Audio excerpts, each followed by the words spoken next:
Hello and welcome to Questions Worth Pondering with Nevs and Carrie. I'm Nevs and I'm in technology.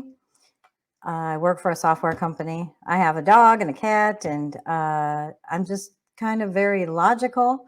Carrie, you want to tell us a little bit about yourself, and then we'll talk about QWP and what we're doing. Sure. My background is in interior design, but earlier than that, fashion design. I'm pretty logical too, though. We have a lot in common. You Uh, are.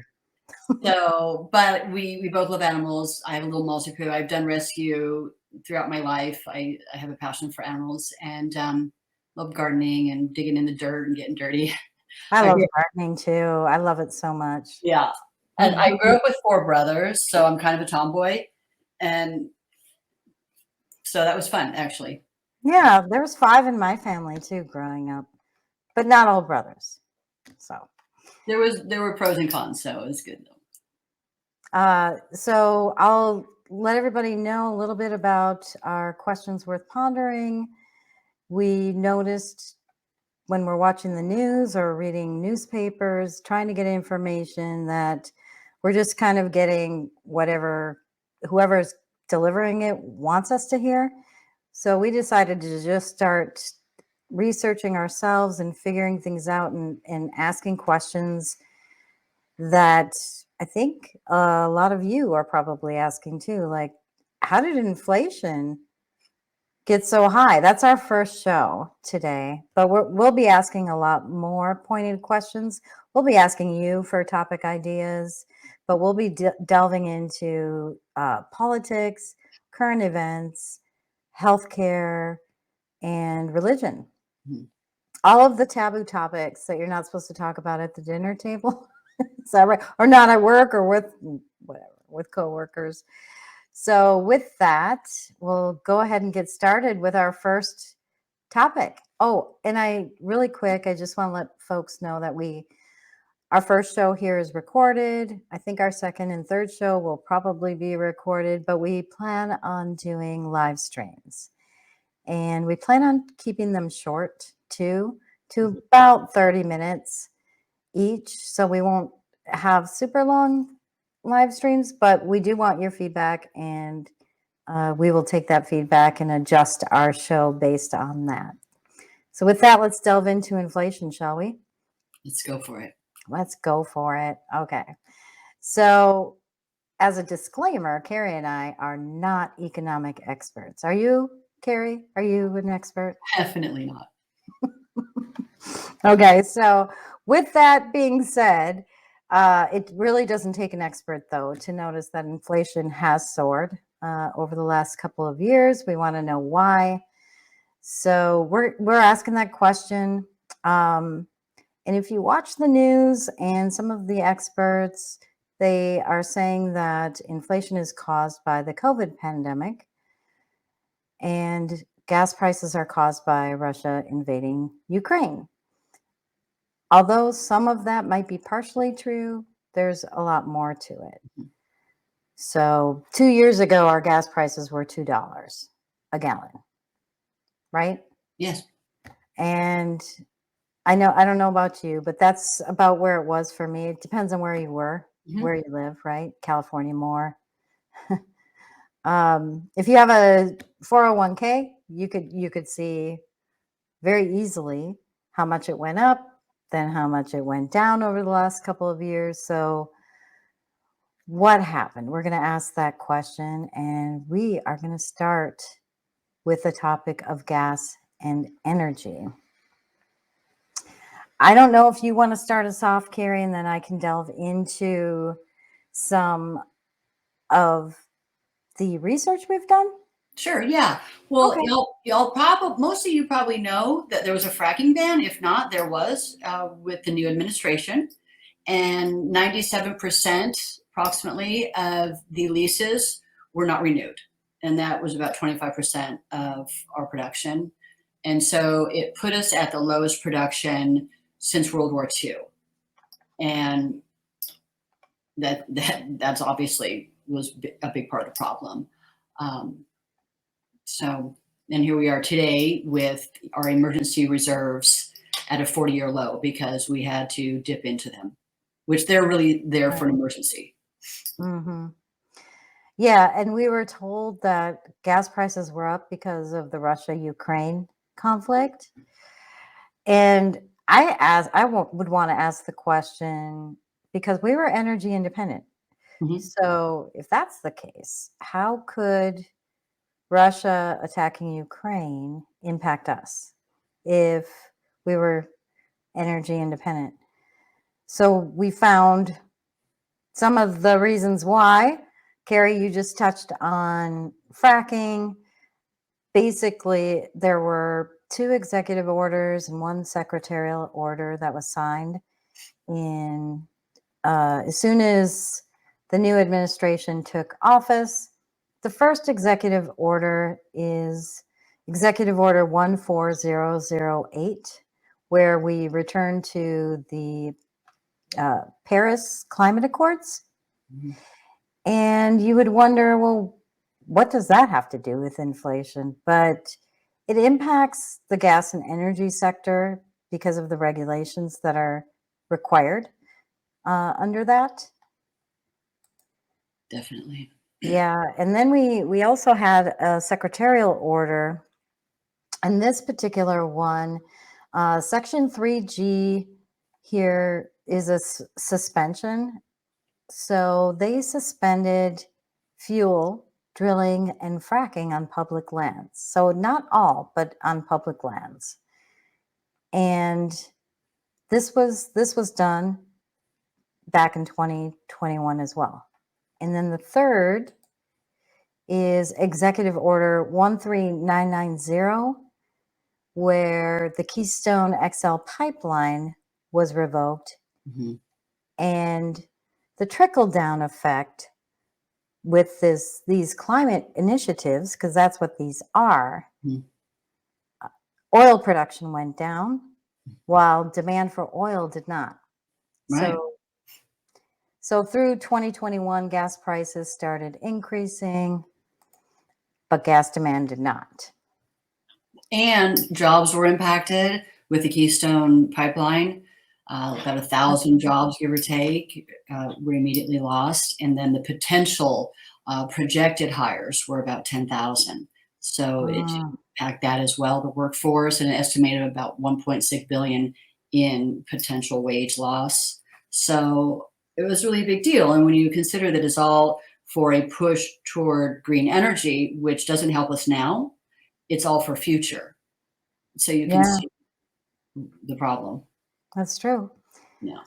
And I have a chart to illustrate. It's pretty incredible to see. Let me make this a little bigger so you can see. So this is the average price of gas. So back in 2020, it was $2 a gallon. And then at its peak, June of this year, it looks like, was $5 a gallon.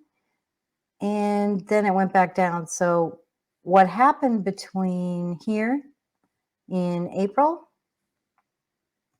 This is when we started dipping into our reserves. Mhm. And so you could see a little downturn, but it didn't impact it that much. Gas prices still kept going up. So, what also happened during that time is Biden reversed the suspension on the fossil fuels. Well, I think he had to because he was asking Saudi Arabia, Venezuela, That's you know, true. trying to buy oil from these other countries, and everyone was telling him no. So he really had no choice.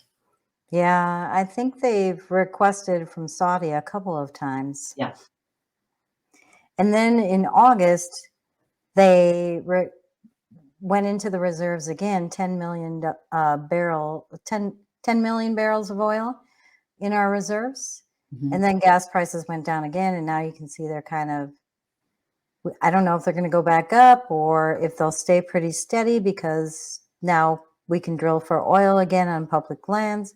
So we'll see what happens. It will be interesting to see what happens. Mm. What are your thoughts? What do you think? Well, I don't believe it's at the same level as it was when we were energy independent. I don't think we're back there yet. So Hmm. it's probably going to take a while. So we'll just have to wait and see. But the whole Yeah, situation has definitely contributed to inflation. it's true. And in the summer of 2021, we saw millions of people choose to leave the workforce. Mhm, So now I'm kind of getting into another subject. Vaccine mandates mhm. were forcing millions out of the workforce, and labor costs just started skyrocketing.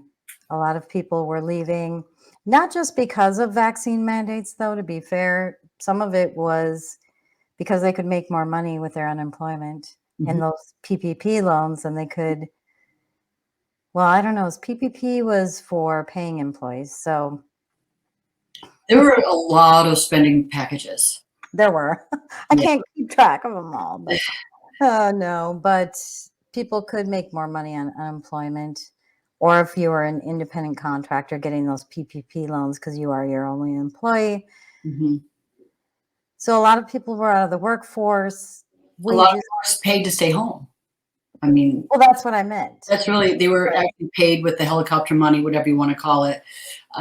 You want to share with our audience what helicopter money is? It's I just love that. I love it. Yeah, it's go just ahead. a friend of mine shared it with me. You can imagine, just flying overhead and dropping money down from the sky. I mean, it's just a term, but it basically was paying people to stay home.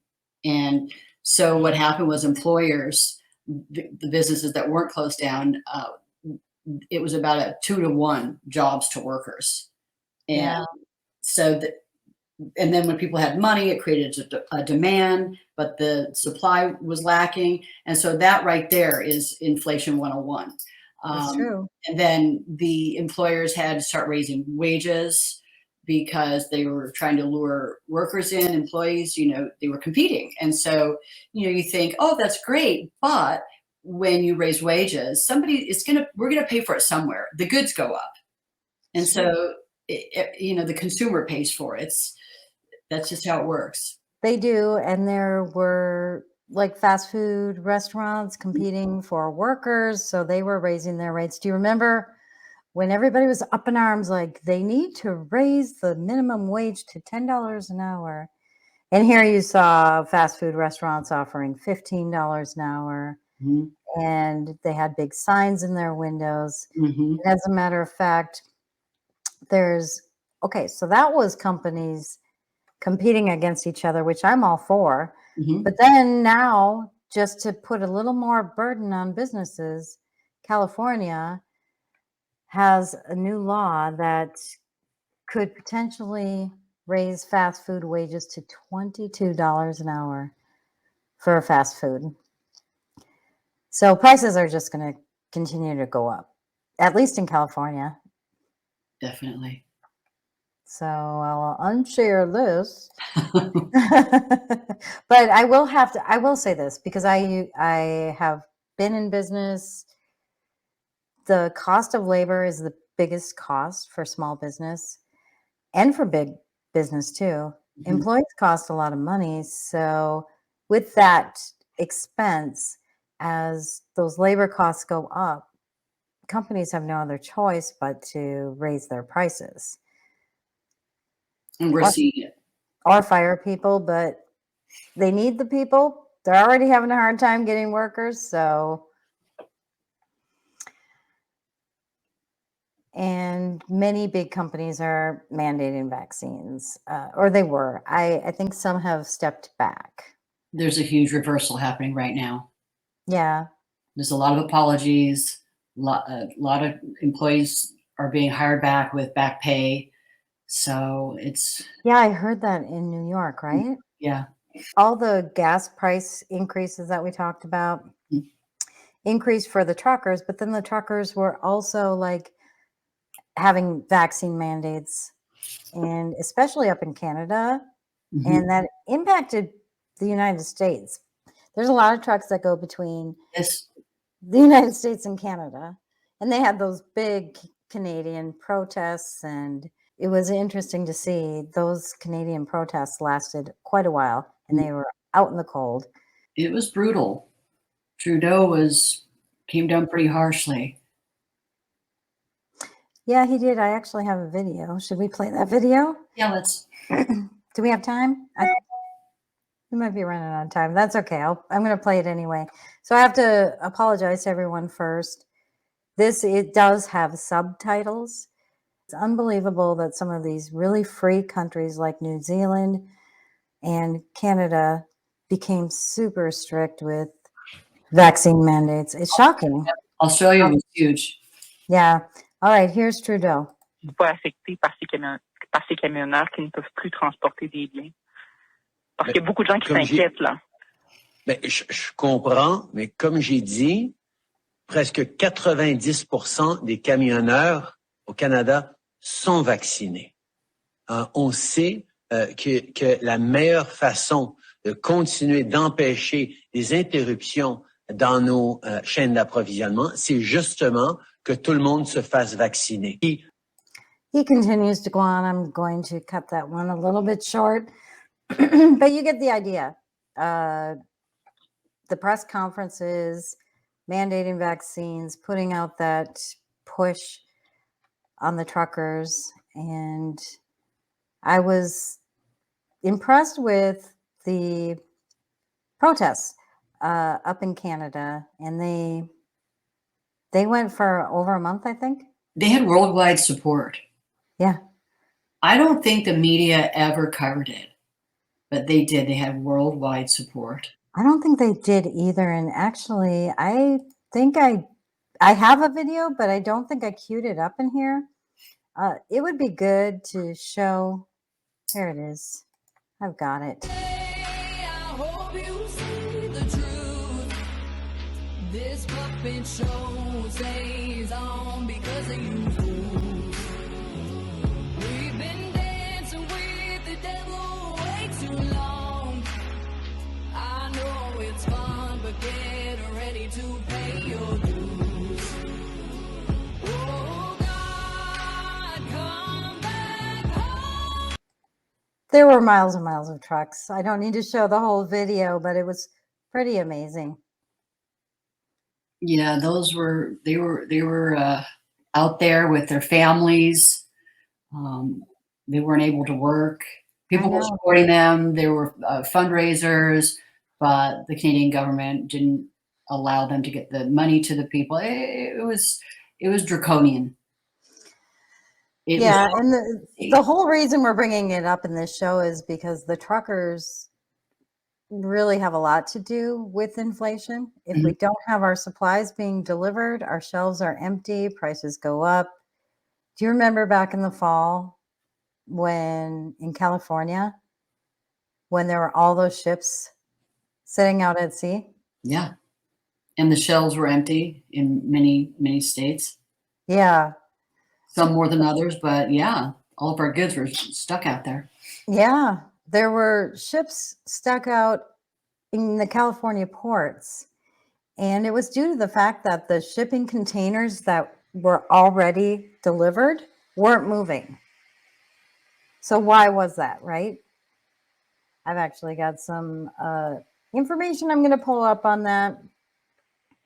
But it is really interesting that this was in the news, actually, that the container ships were waiting off port. And definitely because the other shipping containers that were already delivered did not move. It was a few different things coming together to create a recipe for disaster, pretty much. There were a couple of laws in California passed that impact the truckers. So this is one thing that caused our shipping crisis.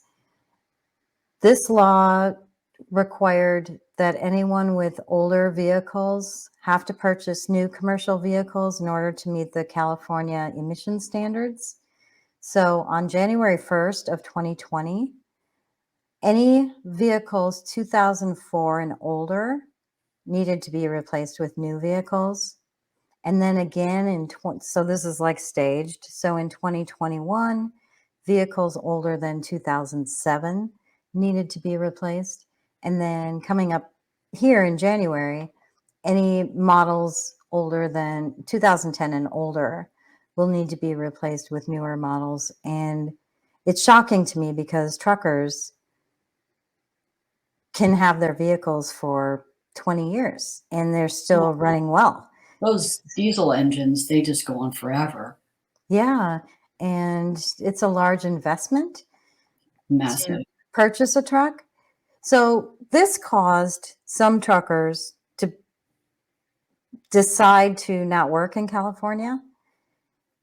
And then the second one that passed is there's a new California employment law that puts tougher restrictions on independent contractors. And if truckers aren't working for FedEx, UPS, those kinds of trucking companies, many are independent contractors. They own their own trucks. They partner with or do independent contracting with trucking companies that have contracts to deliver food or milk or other goods, that kind of stuff.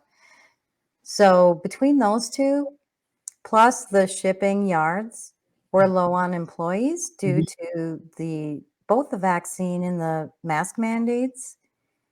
So between those three, it's like a recipe for a disaster because truckers aren't going to come. They don't have enough workers to work the shipyards. And if the trucks aren't moving them fast enough, then that's just compounded. The problem is compounded. Again, fewer goods, high demand, inflation. Inflation. Yeah.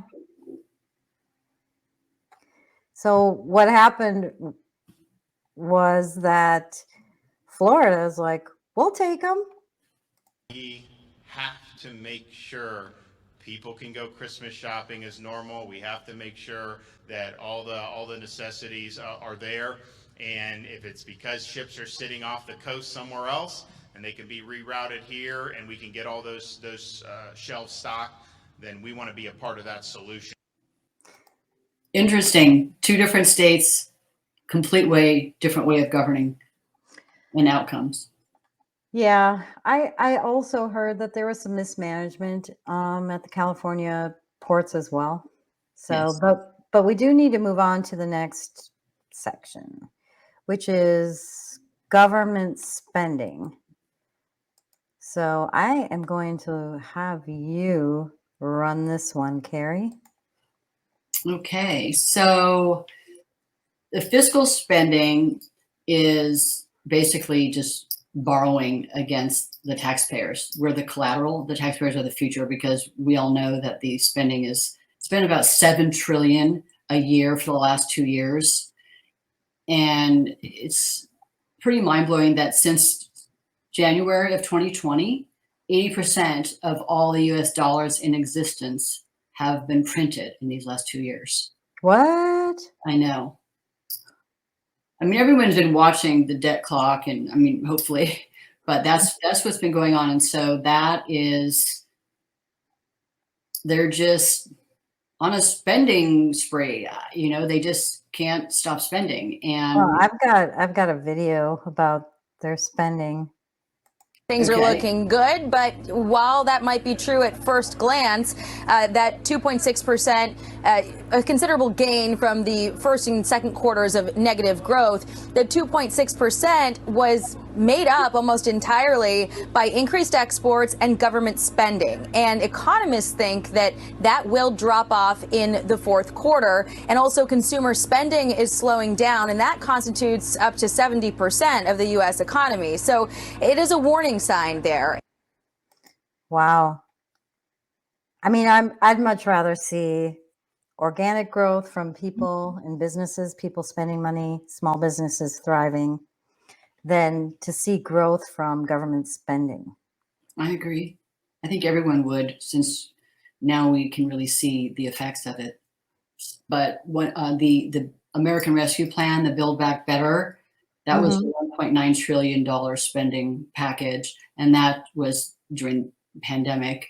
But that alone added about 3 percentage points to inflation. But then recently we had the Inflation Reduction Act, remember? That didn't lower inflation. Why did they call it that? I don't know. They must think we're kind of kind of dumb. But anyway, it was about a $700 billion spending package, and it included tax hikes, all those IRS agents. If you haven't heard about that, I guess they're going to be hiring 87,000 new IRS agents and about 45 billion. So 80 billion was dedicated to the IRS, but about to getting the new agents, but 45 billion of that. What does that have to do with inflation? IRS agents? Nothing. And 45 billion is going toward auditing the taxpayers. And they say, well, it's for the wealthy, but there's such a small percentage. I don't think they need 87,000 new IRS agents for that. But then the other 400 billion went to green energy endeavors for the future. All of that spending. The central banks it's interesting how they play a part in everything. It's such a complex topic, but it's really interesting. I have a clip talking about how all the central banks are broke. And I would really love to just show it and then see what your thoughts are on that video. It's my opinion that you do not really understand the concept of banking. All the banks are broke. Bank Santander, Deutsche Bank, Royal Bank of Scotland, they're all broke. And why are they broke? It isn't an act of God. It isn't some sort of tsunami. They're broke because we have a system called fractional reserve banking, which means that banks can lend money that they don't actually have. It's a criminal scandal, and it's been going on for too long. To add to that problem, you have moral hazard, a very significant moral hazard from the political sphere. And most of the problem starts in politics and central banks, which are part of the same political system. We have counterfeiting, sometimes called quantitative easing, but counterfeiting by any other name. The artificial printing of money, which if any ordinary person did, they'd go to prison for a very long time. And yet governments and central banks do it all the time. Central banks repress the amount of interest that rates are, so we don't have the real cost of money. And yet we blame the real retail banks for manipulating LIBOR. The sheer effrontery of this is quite astonishing. It's central banks that manipulate interest rates, Commissioner. And plus, underneath all this, we talk loosely, in a rather cavalier fashion, do we not, about deposit guarantees. So when banks go broke through their own incompetence and chicanery, the taxpayer picks up the tab. It's theft from the taxpayer. And until we start sending bankers, and I include central bankers and politicians, to prison for this outrage, it will continue. I think I heard 2 people clapping. Yeah, because the audience he was talking to did not want to hear that. But an epic, right? I mean, I couldn't have said it better.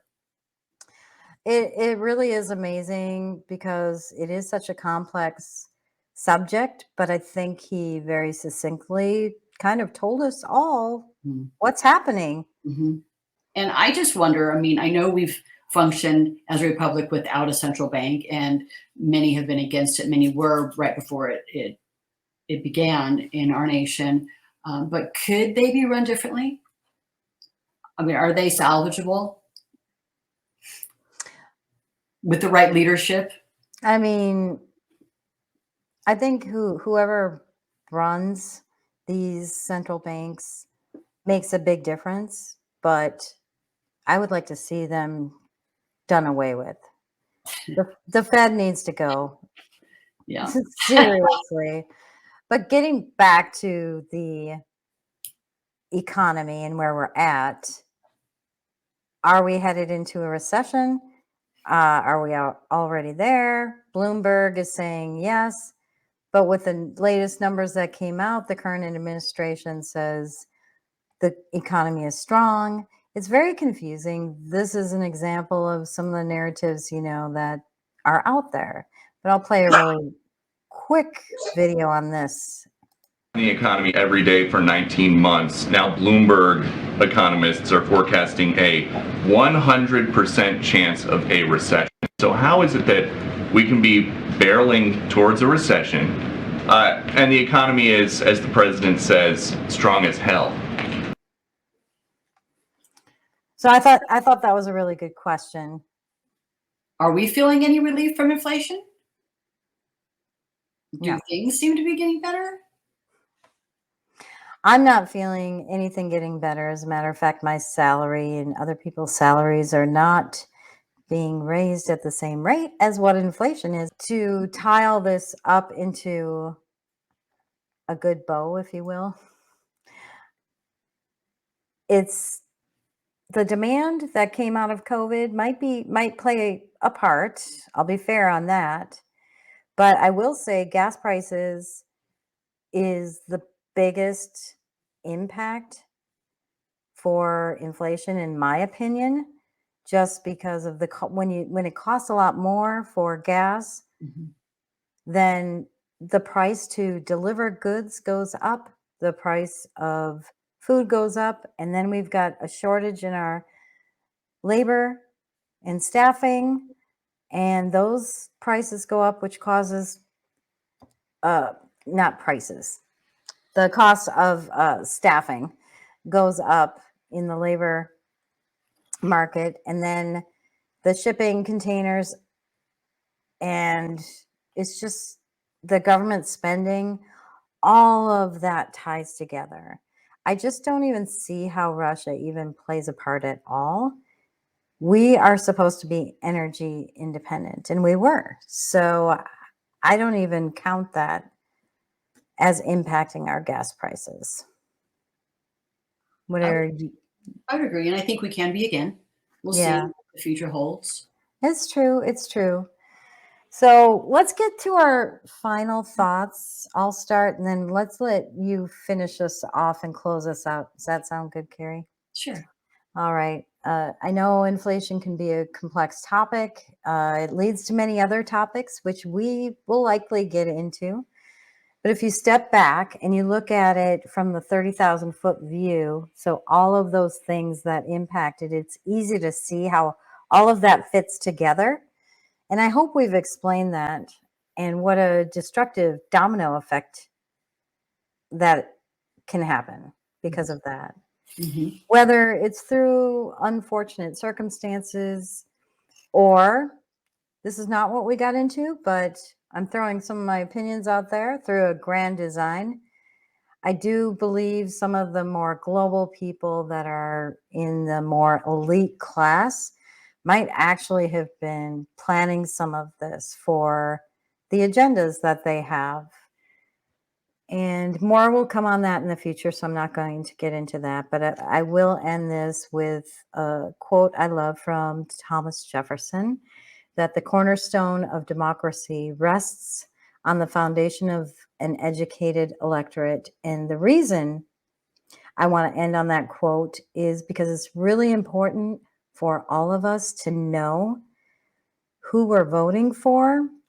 I know I switched from inflation to voting, but when you hear all the stuff that happened, it's really important to understand everybody from local to national, who is running for office and what they stand for.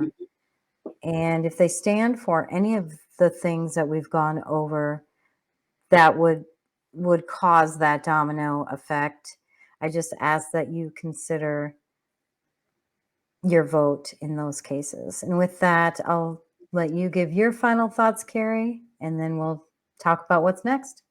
Well, I'm always hopeful because of my faith in God. I know the history of America, and we are hurting right now, that's for sure. But we've been through so much, and we've challenges and wars on our own land, and we've always prevailed, and we've come together as a nation. I know we're very divided right now, but I believe in America and the American people. We're a strong people, hardworking, courageous, and I just see a future where it's not so divided, where we're more united. And I echo your thoughts in our place, each one of us, our responsibility in, voting and taking an interest in America. She gives us so much, and Yeah, that's beautiful. Sorry. Oh, I love that. We can do more for her too. And so I trust that God is going to see us through. And so whether it's voting, watching polls, just getting involved, running for city council, just whatever it is. But I think it's time to take a closer look, pay more attention, a little more attention, because we can get off in our own worlds and lives and not really think about it. But We sure can. yeah. Well, that's so beautiful, Carrie. And it's so touching to see you moved. So with that, what's up? It's getting all emo. Oh, that's okay. It's emotional. It really is what we've all been through. So I know. You're getting me to get a little emotional, and I'm definitely not an emotional person at all. But next up, I want to thank everybody who is supporting us, who has been our friends that have been with us for a long time, and then our new friends who are just joining us. Thank you so much. We will likely have a bonus episode this week because elections are next week. It might be live, it might be recorded, but we'll let you know. Stay tuned. We do want to cover the elections a little bit more and some of the, I guess, topics or issues that people are voting on. We might want to touch on some of those and bring a little bit more information. So with that, thank you so much. thank you all for joining us. All right. See you next Have a good one. Bye-bye.